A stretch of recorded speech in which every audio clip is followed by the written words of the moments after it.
حاجه سهله، مش المفروض يتاخد بسهوله ويبقى قرار كده يتعمل من غير تفكير ومن غير دراسه ومن غير درايه. لا، الفرق ما بين السماء والارض.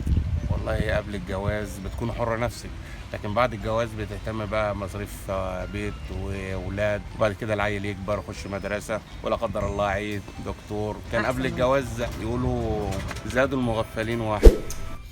حامل حاجه ومن ساعه ما الطفل بياتي الى الدنيا حاجه تانية خالص، خلاص الى الابد. الولاد برضو لو في تعاون من الطرفين هتبقى تمام، مش مشكله. شايفاها مش انت بتحبي الاطفال يعني؟ بموت في الأطفال. فعلا نفسك يبقى عندك اطفال يعني؟ in the future. انا مش حاسه ان اللي عندهم اطفال دول يعني ان الاطفال متعبه.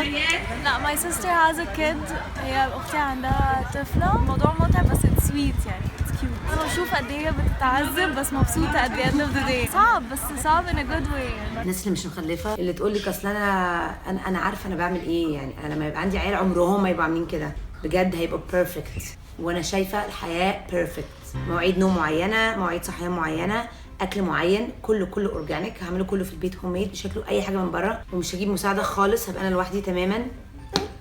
ايه يا دوزي تعالى، طب هنا تعالى هنا، واقف ورا الكاميرا ليه؟ تعالى جنبي هنا. ولا هشرب بيبسي طبعا ولا عاوز تاكل؟ طب الاكل بتاعك اهو. ليه مش عاوز ده ليه يا دوزي؟